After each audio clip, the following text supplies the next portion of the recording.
दूसरों की सुरक्षा ये एक ऐसा ख्याल है जो हम सबके मन में कहीं ना कहीं रहता ही है। और जब खतरा बिल्कुल सामने आ जाए तो क्या करें, कानून हमें किस हद तक अपनी रक्षा करने की इजाजत देता है, आज हम इसी अहम सवाल की तह तक जाएंगे। मतलब भारतीय न्याय संहिता यानी BNS के तहत जो निजी प्रतिरक्षा का अधिकार है, राइट ऑफ प्राइवेट डिफेंस, उसे समझने की कोशिश करेंगे। हाँ, ये बहुत ही प्रासंगिक विषय है। बिल्कुल।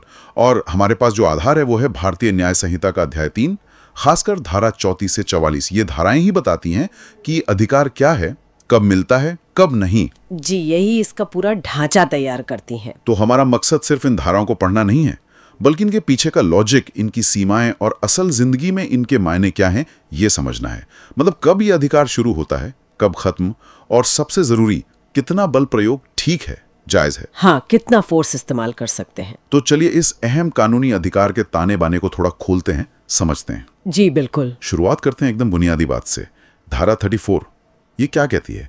ये एक तरह से नींव है इस पूरे अधिकार की, कि अगर कोई काम निजी प्रतिरक्षा के अधिकार के तहत किया गया है तो वो अपराध नहीं माना जाएगा। बिल्कुल, बहुत सीधी सी बात है, लेकिन बहुत महत्वपूर्ण।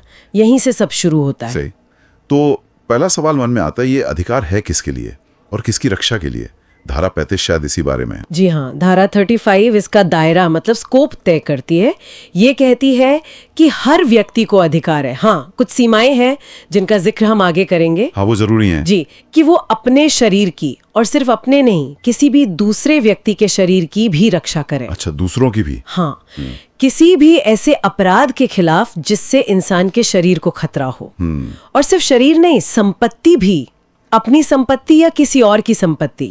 चल और अचल दोनों, मतलब मूवेबल, इमूवेबल। जी हाँ, दोनों तरह की, चल या अचल, इसकी रक्षा का अधिकार भी है। किन अपराधों के खिलाफ? जैसे चोरी, लूट, रिस्टी मतलब मिसचिफ, किसी की संपत्ति को जानबूझकर नुकसान पहुंचाना, या फिर आपराधिक अतिचार, क्रिमिनल ट्रेसपास मतलब बिना इजाजत किसी की प्रॉपर्टी में घुसना, या इनकी कोशिश भी, इनके खिलाफ ये अधिकार मिलता है। अच्छा, तो दायरा काफी बड़ा है। अपना शरीर, दूसरों का शरीर, अपनी संपत्ति, दूसरों की संपत्ति। बिल्कुल। और यहाँ दो बातें खास हैं जो आपने उठाई। पहली, ये सिर्फ सेल्फ डिफेंस नहीं है, दूसरों की रक्षा भी शामिल है। हाँ, ये महत्वपूर्ण है। और दूसरी बात, जैसा आपने कहा, ये अनलिमिटेड नहीं है। धारा 37 में कुछ बहुत साफ शर्तें हैं जो बताती हैं कि ये अधिकार कब लागू नहीं होता। उन पर ध्यान देना बहुत जरूरी है। ठीक है, उस पर हम आएंगे, लेकिन उससे पहले धारा 36 में एक दिलचस्प बात है। मान लीजिए हमला करने वाला कोई ऐसा व्यक्ति है जो कानून की नज़र में अपने काम के लिए जिम्मेदार नहीं है, जैसे कोई बच्चा है, या मानसिक रूप से बीमार है, या नशे में है, या शायद उसे कोई गलतफहमी हुई है। हाँ, तो क्या ऐसी हालत में हमारा डिफेंस का अधिकार खत्म हो जाता है? धारा 36 क्या कहती है? नहीं, बिल्कुल नहीं। धारा 36 ये साफ करती है कि बचाव करने वाले का अधिकार वैसा ही बना रहता है। अच्छा। इसका लॉजिक ये है कि कानून यहाँ बचाव करने वाले के नजरिए से देख रहा है। आपके लिए खतरा तो असली है, रियल है, भले ही सामने वाले की मानसिक स्थिति कुछ भी हो। मान लीजिए कोई मानसिक रूप से अस्थिर व्यक्ति आप पर जानलेवा हमला कर दे। हो सकता है उसे सजा न मिले, लेकिन आपके लिए तो जान का खतरा उतना ही है। सही बात है। इसलिए आपका निजी प्रतिरक्षा का अधिकार वैसा ही रहेगा जैसा कि वो व्यक्ति अगर मानसिक रूप से स्वस्थ होता तब होता। कानून यहाँ खतरे की वास्तविकता को देखता है, हमलावर की कानूनी जिम्मेदारी को नहीं। एक और उदाहरण दिया इसमें, जैसे रात में कोई अपने ही घर में घुस रहा है कानूनी तौर पर कोई दूसरा उसे चोर समझकर हमला कर देता है। हाँ, तो हमला करने वाला शायद गलतफहमी में है, वो अपराधी ना हो। बिल्कुल। पर जिसके घर में वो घुस रहा था उसे अपनी रक्षा का पूरा अधिकार है। बिल्कुल, क्योंकि उसके लिए तो वो एक हमला है, खतरा है। वो नहीं जानता कि सामने वाला गलत फहमी में है। तो मतलब खतरा असली होना चाहिए, ये महत्वपूर्ण है। जी, खतरा वास्तविक और तात्कालिक होना चाहिए। ठीक है, तो अब आते हैं उन सीमाओं पर, उन प्रतिबंधों पर जहां ये अधिकार मिलते ही नहीं। धारा 37, ये बहुत जरूरी है समझना। हाँ, ताकि इसका गलत इस्तेमाल ना हो। पहली शर्त क्या है? ये लोक सेवकों, पब्लिक सर्वेंट से जुड़ी है। जी हाँ, अगर कोई लोक सेवक जैसे पुलिस या कोई और सरकारी अफसर सद्भाव पूर्वक मतलब गुड फेथ में अपनी ड्यूटी कर रहा है, गुड फेथ में, हाँ। और उसके काम से किसी की मौत या गंभीर चोट मतलब ग्रीवियस हर्ट का खतरा नहीं है, तो आप उसके खिलाफ निजी प्रतिरक्षा का अधिकार इस्तेमाल नहीं कर सकते, भले ही उसका वो काम 100% कानून के हिसाब से सही न भी हो। हाँ, भले ही उसमें कोई छोटी मोटी कानूनी कमी हो। अगर वो गुड फेथ में है और गंभीर खतरा नहीं है तो डिफेंस नहीं मिलेगा।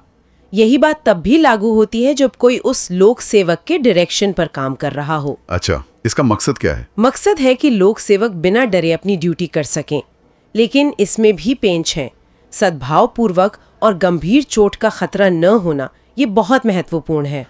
अगर लोक सेवक जानबूझकर गलत कर रहा है, मैलाफाइड इंटेंशन है, या उसके एक्शन से वाकई जान का या गंभीर चोट का खतरा है, तब ये रोक हट जाती है। और ये भी जरूरी है कि बचाव करने वाले को पता हो कि वो लोक सेवक है। हाँ, या विश्वास करने का कारण हो। अगर कोई सादी वर्दी में है और आप नहीं जानते कि वो पुलिस ऑफिसर है तो स्थिति अलग हो सकती है। ये स्पष्टीकरण में दिया गया है। ठीक है, ये हुई पहली सीमा। दूसरी बड़ी सीमा क्या है? दूसरी और शायद रोजमर्रा की जिंदगी में सबसे ज्यादा लागू होने वाली सीमा है, अगर आपके पास सरकारी अधिकारियों मतलब पुलिस वगैरह की मदद लेने का पर्याप्त समय है। अच्छा, मतलब अगर पुलिस को फोन किया जा सकता है। हाँ, या किसी और तरीके से अथॉरिटीज को इन्फॉर्म करके मदद ली जा सकती है, तो कानून कहता है कि आपको खुद कानून हाथ में लेने की जरूरत नहीं, वो रास्ता अपनाना चाहिए। तो ये अधिकार असल में तभी है जब खतरा इतना अचानक और पास हो कि मदद बुलाने का टाइम ही ना हो। बिल्कुल, जब मदद का इंतजार करना संभव ही ना हो, खतरा एकदम सर पर हो। और एक और बात जो शायद धारा 37 में ही है, प्रोपोर्शनैलिटी, मतलब अनुपात का सिद्धांत। जी हाँ, उपधारा 2 यही कहती है, आप आत्मरक्षा में उतनी ही हानि पहुंचा सकते हैं, उतना ही बल प्रयोग कर सकते हैं जितनी उस खतरे को रोकने के लिए वाकई जरूरी हो, उससे ज्यादा नहीं। ये तो बहुत सब्जेक्टिव हो सकता है। मतलब कैसे तय होगा कि कितना जरूरी था? हाँ, ये अक्सर मुश्किल होता है, खासकर जब सब कुछ बहुत तेजी से हो रहा हो। यहीं पर वो उचित आशंका, रीजनेबल एप्रहेंशन वाली बात आती है, जिसकी हम आगे बात करेंगे। लेकिन सिद्धांत यही है, जरूरत से ज्यादा बल प्रयोग किया तो वो निजी प्रतिरक्षा नहीं रहेगा, वो खुद एक अपराध बन सकता है। मतलब अगर कोई सिर्फ धक्का दे रहा है तो आप बचाव में से गंभीर चोट नहीं पहुंचा सकते। बिल्कुल, खतरे के अनुपात में ही बचाव होना चाहिए। ठीक है, अब आते हैं इस सबसे गंभीर सवाल पर जिसके बारे में लोग सबसे ज्यादा जानना चाहते हैं। किन हालतों में शरीर की रक्षा करते हुए हमलावर की जान लेना भी कानूनन सही ठहराया जा सकता है?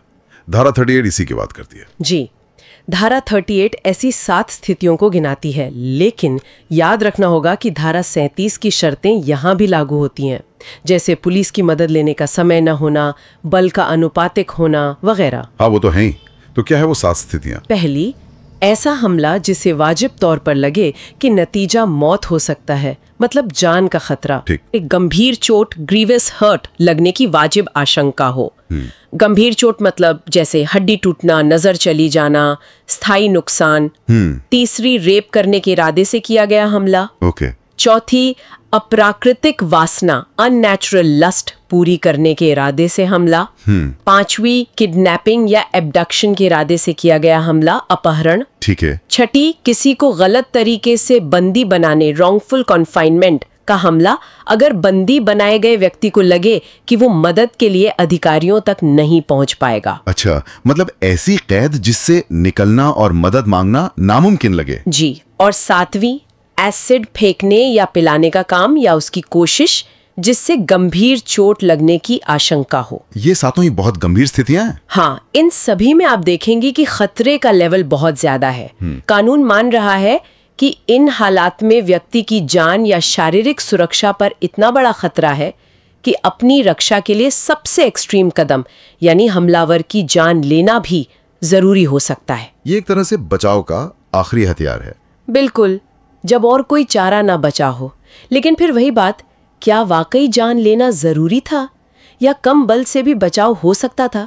यह हर केस के फैक्ट्स पर निर्भर करेगा। अच्छा, और अगर हमला इन 7 गंभीर टाइप का नहीं है, मान लीजिए कोई बस मारपीट कर रहा है जिसे जान या गंभीर चोट का खतरा नहीं लग रहा, तब क्या? तब धारा 39 लागू होती है। वो कहती है कि ऐसी स्थिति में शरीर की निजी प्रतिरक्षा का अधिकार आक्रमणकर्ता की जान लेने तक नहीं जाता। तो अधिकार तो है पर जान लेने का नहीं। हाँ, आप उसे रोकने के लिए जरूरी बल प्रयोग कर सकते हैं, उसे चोट भी पहुंचा सकते हैं, पर मृत्यु कारित करने का अधिकार नहीं है। फिर वही प्रोपोर्शनैलिटी वाली बात। ठीक है, खतरा कम तो बचाव का स्तर भी कम। बिल्कुल।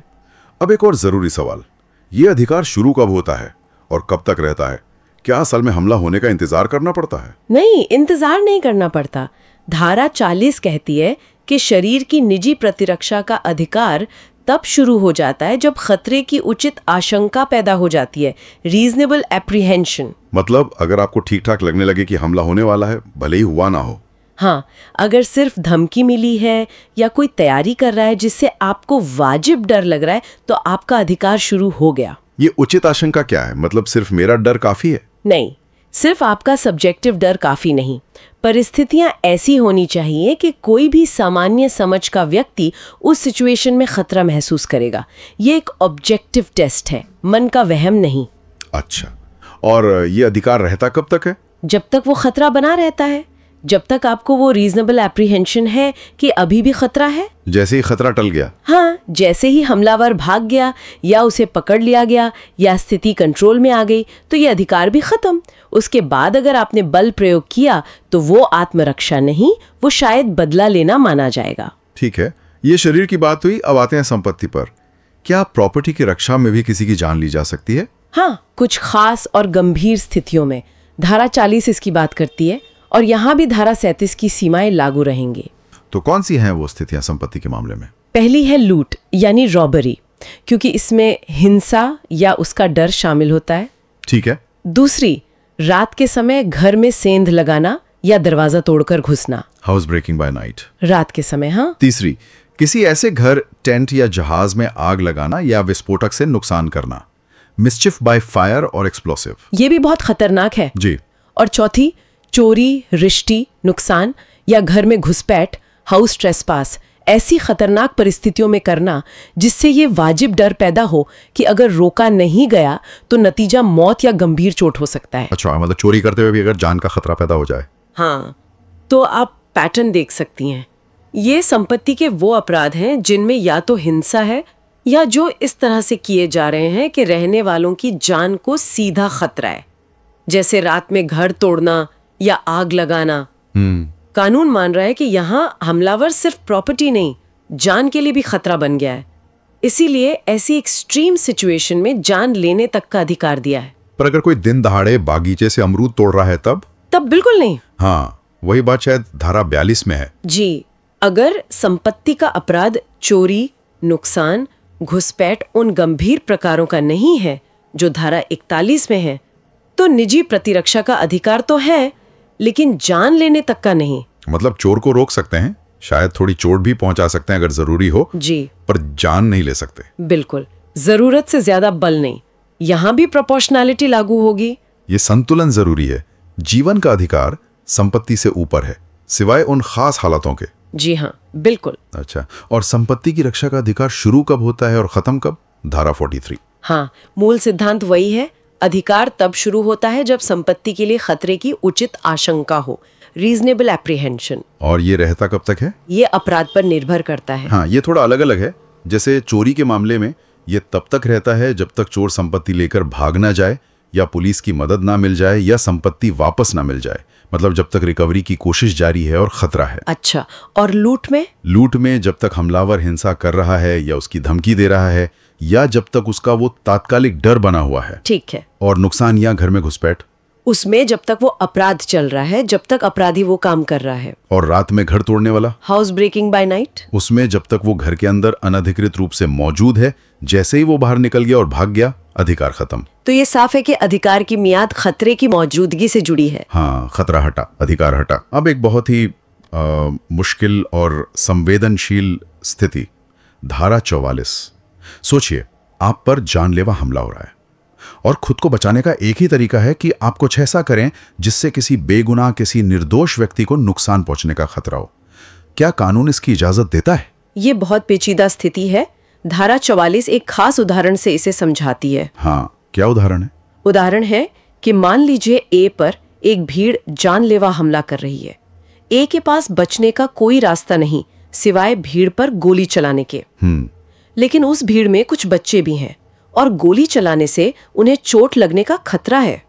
धारा 44 कहती है कि अगर ऐसी स्थिति में ए गोली चलाता है अपनी जान बचाने के लिए और दुर्भाग्य से किसी बच्चे को चोट लग जाती है, तो ए ने कोई अपराध नहीं किया। ऐसा क्यों? इसका आधार ये है कि जब किसी की जान पर ही बनाई हो तो उसका अपनी जान बचाने का अधिकार सबसे ऊपर है, सर्वोपरि है। अगर बचाव का कोई और रास्ता ही नहीं है और जान बचाने के लिए ऐसा कदम उठाना पड़ रहा है जिससे किसी निर्दोष को नुकसान पहुंचने का रिस्क है, अनइंटेंशनल रिस्क, तो कानून इसकी इजाजत देता है। लेकिन ये बहुत ही सीमित है। बहुत सीमित। ये सिर्फ जानलेवा हमले की स्थिति में है और जब बचाव करने वाले के पास सचमुच कोई और चारा ना हो। ये किसी को जानबूझकर नुकसान पहुंचाने का लाइसेंस नहीं है।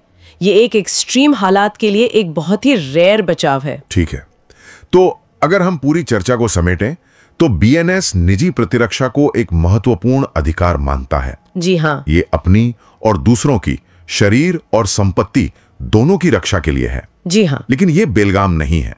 इसकी सीमाएं हैं, जैसे लोक सेवक वाला पॉइंट, पुलिस की मदद लेने वाली बात, और सबसे जरूरी, बल प्रयोग उतना ही जितना जरूरी हो, प्रोपोर्शनैलिटी। बिल्कुल। और हमने ये भी देखा कि कानून जान लेने की इजाजत सिर्फ तभी देता है जब खतरा बहुत ही ज्यादा गंभीर हो। जीवन का अधिकार सबसे ऊपर है। हाँ, और उचित आशंका और आवश्यकता, ये दो शब्द बार बार आए। हाँ, यही वो कसौटियां हैं जिन पर हर केस को परखा जाता है। क्या डर वाजिब था? क्या उतना बल प्रयोग जरूरी था? ये सब जानना कानूनी तौर पर तो जरूरी है ही, लेकिन इसका एक व्यवहारिक पहलू भी है। क्या इन सीमाओं को समझना हमें किसी झगड़े या टकराव की स्थिति में ज्यादा संतुलित तरीके से रिएक्ट करने में मदद कर सकता है? ये एक बहुत अच्छा सवाल है। शायद हाँ, अगर हमें पता है कि कानून कहाँ तक साथ देगा और कहाँ रुकने को कहेगा, तो शायद हम गुस्से में या डर में आकर जरूरत से ज्यादा बल प्रयोग करने से बच सकें। ये हमें याद दिलाता है कि ये अधिकार है, बदला लेने का लाइसेंस नहीं। और शायद एक कदम पीछे जाकर यह भी सोचना चाहिए हाँ? कि कानून उचित आशंका और आवश्यकता पर इतना जोर दे रहा है, तो क्या ये हमें ये सोचने पर मजबूर नहीं करता कि ऐसी नौबत आने से पहले किसी बिगड़ती हुई स्थिति को संभाल लें, उसे शांत करने के लिए क्या किया जा सकता है? ऑप्शन है, क्योंकि निजी प्रतिरक्षा का इस्तेमाल हमेशा हमेशा आखिरी विकल्प होना चाहिए। हाँ, ये एक जरूरी सोच है। ये वो सवाल है जो शायद इस चर्चा के बाद भी हमारे जहन में रहना चाहिए। बिल्कुल। इस महत्वपूर्ण और काफी जटिल विषय पर इस गहरी बातचीत के लिए आपका बहुत बहुत धन्यवाद। धन्यवाद। उम्मीद है कि भारतीय न्याय संहिता के तहत निजी प्रतिरक्षा के अधिकार की ये पड़ताल हमारे सुनने वालों के लिए जानकारीपूर्ण और सोचने पर मजबूर करने वाली रही होगी। नमस्कार। अपनी